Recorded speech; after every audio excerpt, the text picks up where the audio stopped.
scenarios, unless you're getting really, really close to retirement, Roth is the way to go, because the compounding growth of those contributions over a 10, 20, or 30-year period creates this big bucket of assets for you, this big account balance that is now Roth, and you can take the money out tax-free. Now, in a perfect world, if you were going to save 5% Roth or 5% pre-tax, and you did it pre-tax, and then you took the money that you saved on your tax liability, the extra $1,000 or $1,500 or $2,000, and invested that money too, it's probably a wash, the comparison, when you get to retirement. But in reality, we don't do that. Most people don't take that tax savings that you get on saving pre-tax and invest that as well. We end up usually spending that money, or it's not really real money, it's shadow money, because it just lowers our tax liability. We never really see that extra money as an investment vehicle.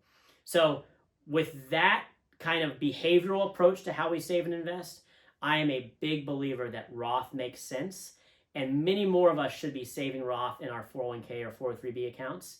But we don't, because automatic enrollment typically happens on a pre-tax basis, or the standard contribution when you go in and you're looking to make your contribution to the 401k. Usually it seems like it's a little more geared towards traditional or pre-tax savings.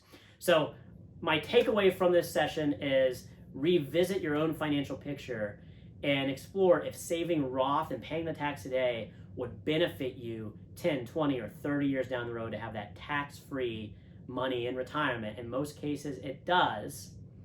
And take that step to perhaps change your traditional pre-tax 401k deferral into Roth. It's going to reduce your take-home pay a little bit more once you do it, but the long-term growth and success for your financial picture could be exponential. So I hope this is helpful. If you have more questions on Roth versus pre-tax, we have a session, or I think a recorded session, to Roth or not to Roth, you can check out on our MoneyNav site. We'll see you again next time. Thanks.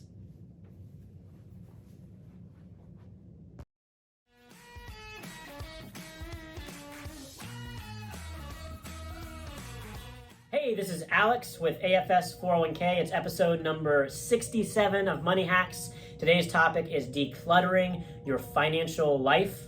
And about a year ago, Marie Kondo took the world by storm, partially through the Netflix special Tidying Up, in which she helped us become better at decluttering, organizing, and managing our physical lives, our homes, and the things around us. And I thought it was an awesome series, and that we should be doing the same thing when it comes to our financial picture and our financial lives.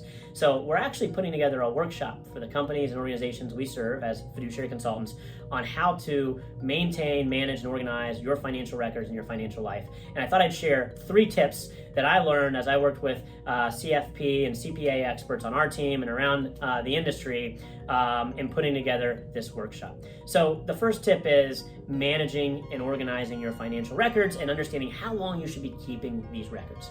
So for certain documents, like your tax returns, perhaps bank or retirement account statements, you want to make sure you have an annual record or an annual accounting, like your annual tax filing, at least for the last 6 years, or perhaps even 6 to 8 years.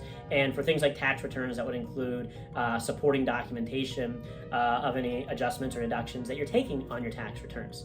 Now, for investment accounts or retirement accounts where you might be getting monthly or quarterly savings vehicle, like a high statements, as you go back several years, you don't necessarily need to keep every monthly or quarterly statement. Market account, a high yield savings, an annual statement that summarizes all the credit unions, activity in the account for that year will certainly suffice. So that takes me to other financial institutions that offer these types of products.